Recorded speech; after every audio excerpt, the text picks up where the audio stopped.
What's up, guys? Today I'm going to be talking about the AL West. Last video was the AL East. Only have the AL Central next. But let's get started.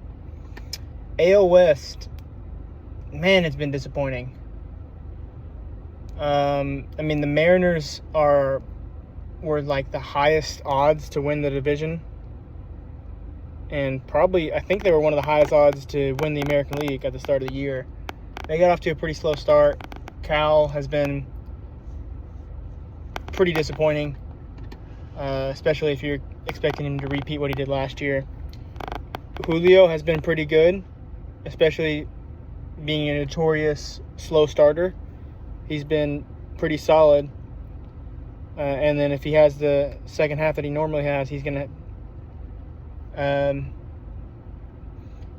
this might be one of the few years that he has a chance to make an MVP run, with Aaron Judge likely out of it with his injury. Just how high of a floor he has with his defense and speed.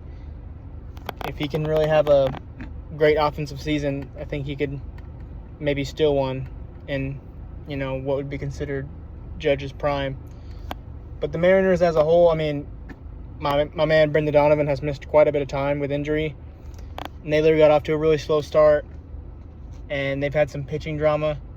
Hancock was a lot better than expected, and then with that, Luis Castillo has been pretty bad. So once Bryce Miller came off injury list, they kind of had 6 starters. So they've been doing some experimenting with piggyback, and I know I've seen some Mariner fans' reactions, and they were pretty upset about that. But I still expect them. Their bullpen's been pretty solid. I know Munoz hasn't been very good, but Jose Ferrer has been good. I think Brash missed some time, but he's really solid. Gabe Spire is a good reliever. So I think they're for sure going to buy the deadline. And Cole Young has been really good. Colt Emerson has come up and been solid. Rosarina's probably been one of their best offensive players. Luke Raley got off to a hot start. What do you even go get? You got a lot of left-handed bats, so maybe you just go get a veteran righty bat. Refsnyder got off to a really slow start. You signed him to hit lefties as a corner outfield / DH type. Yeah, I don't know. You probably, as any team, you go target a high-end reliever and maybe a right-handed bat that you could get in there. But there's not another team that's above 500 in the division. So I think you're most likely going to be leading the division, and then you almost have to buy if you're leading the division.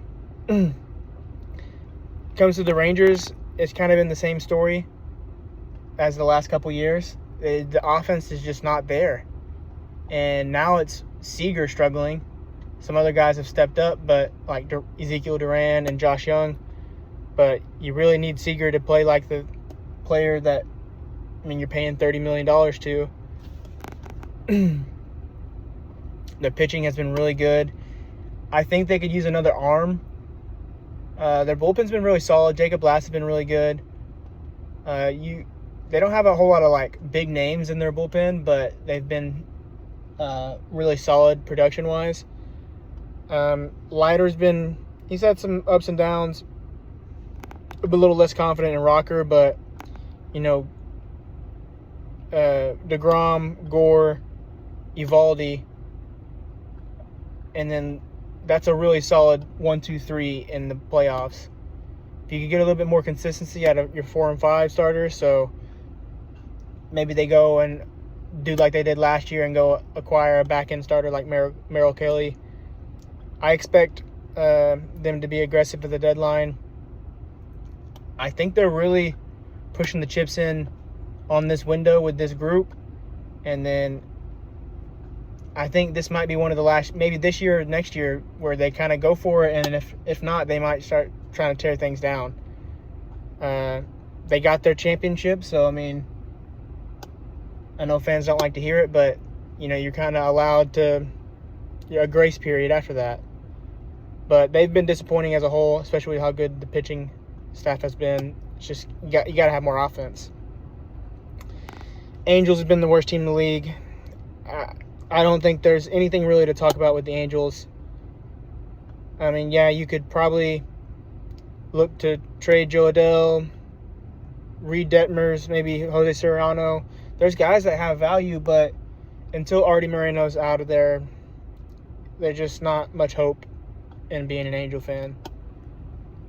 The Athletics, they just played a crazy game. Their first game in Las Vegas against the Brewers, and there's 29 runs scored. That was a crazy game.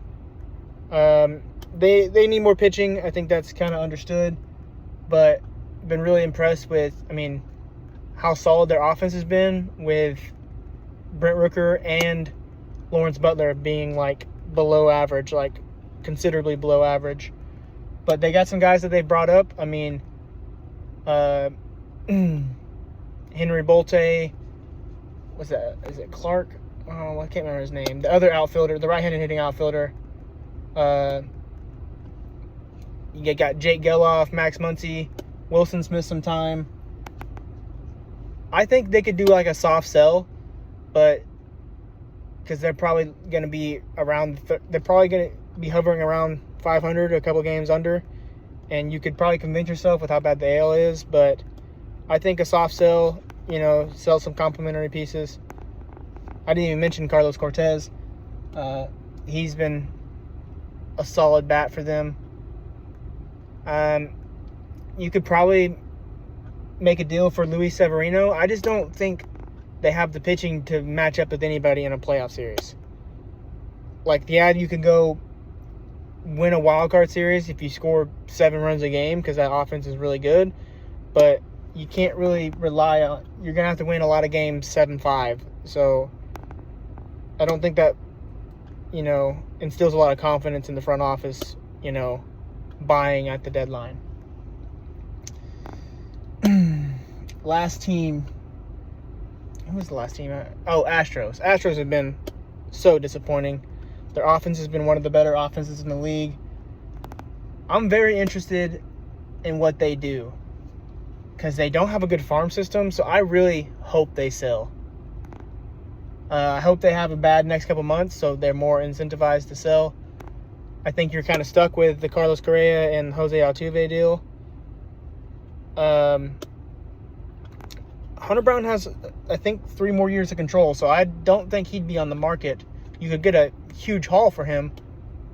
He's missed some time, and you probably want to hold on to him for sure. But Yordan is the big piece. He'd be one of the biggest players moved at the deadline.